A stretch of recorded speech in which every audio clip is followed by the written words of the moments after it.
is our big, no-holds-barred HPV special! Yeah, let's do it! Woo! That sounds like a sexually transmitted disease, one that I would not like to encounter, of course. Chances are you already have. Yep, HPV is the most common sexually transmitted infection there is. In fact, the CDC says that most sexually active people will get HPV at some point in their lives. I don't exactly know the exact terminology, what it stands for, but I know it's a virus.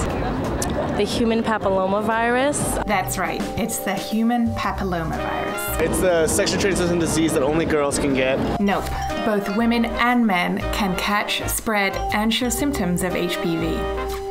It just depends on what strain of HPV you get. It comes out as warts. Okay, so this is where HPV gets a little tricky. There are approximately 100 strains of the virus, and about 30 to 40 of these strains are sexually transmitted.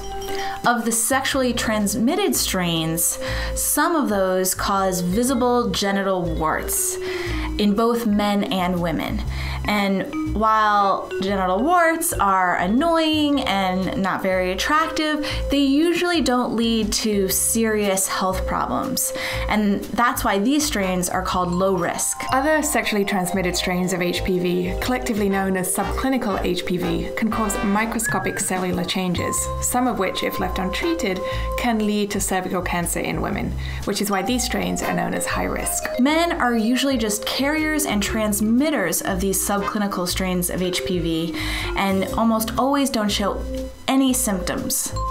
Lucky bastards. I heard boys are not, they cannot be detected. Now, unfortunately, there's no test that men can undergo to see if they're carrying any form of HPV. Now, doctors can do a visual test to see if they have any genital warts, but if they've got HPV and aren't showing any symptoms, then they're shit out of luck. Or rather, the person they're sleeping with is shit out of luck. Now, women, they can also get the visual test to see if they have genital warts, and they can also have a pap smear which will detect any microscopic cellular changes on their cervix, also known as cervical dysplasia. And this is assumed by most doctors to indicate the presence of HPV. There is also a special HPV test just for women. It's not available to men. Now, it's not done on women who are under 30 because, according to our very own Dr. Kate, it's just assumed by doctors that sexually active women under 30 already have HPV. It's that prevalent. So it would be a waste of time and money to do the extra HPV test. No, it can clear up. From what I understand, it can clear up. Most strands of it clear up, but it can lead to something if it's not checked.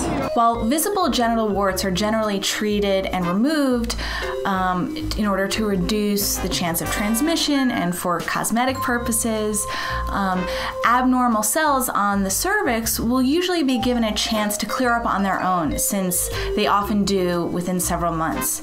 In fact, according to the CDC, in 90% of cases, the body's own immune system will clear the HPV infection naturally within 2 years.